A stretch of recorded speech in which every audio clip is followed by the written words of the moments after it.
Hey, how's it going guys? Salt here, and in this tutorial I'm gonna teaching you about forking and pull request. So what forking is. So what happens is you want to contribute to some open source library. You know what open source is, right?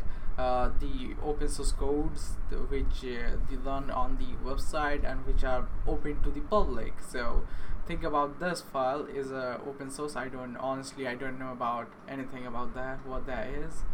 Oh, it's just a readme file. So what we why we and how we can contribute to this. So we want to clone. No, this is not the way we can do that, because this is not proper way. This is not the code of conduct, so how you gonna do that? Just click on fork, and what it does, it gonna you can see it's a Xerox machine, and here, and then we have forked it, and you can see in your files that in our repositories that we have added a new repository, awesome saver, right? And when you see that properly, it's forked from this, this is the original one. And now how you can contribute this, our normal way, just we need to copy that, and I'm gonna go one step back and git clone, and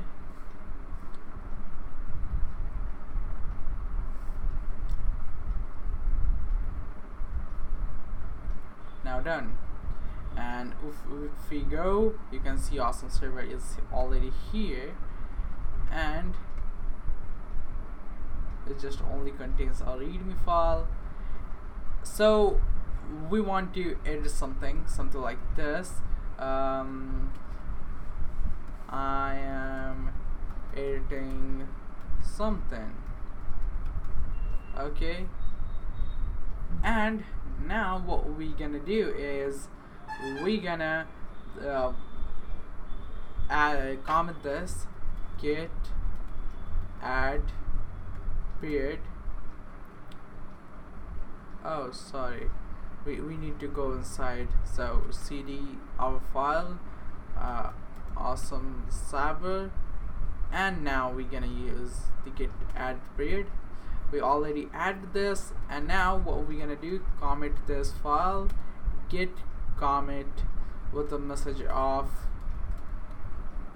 added something,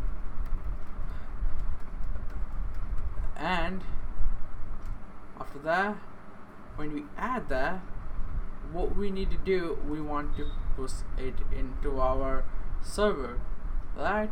So what we need to do, git how that is, yeah, instead of pull we need to just type push. So git origin push, and done. Now when we are in the in our awesome server file, what the heck it is, you can see I edit something what we typed earlier is now in here. So this is all about that, and you can add to the main repository. I'm not gonna add this because this is crazy. You will think like, what the heck is that? So you can just click in here, get new pull request, and you can add that. So that's the way it's work. So hope you guys understand, and I'm gonna delete that because it's it's embarrassing, So this is the last tutorial about the Git and GitHub. Next on the next tutorial, I'm gonna teach you about the what we call I forgot. Yeah, the readme files. How you can edit readme, how you can bind links to it. So I will do that in the next tutorial. and I will add in this one because the readme is mostly used in the repos, so that's why I'm gonna add with this. So if you want, you can watch that, but other that this is the last episode about the GitHub and Git. So hope you guys understand. See you guys in the next tutorial.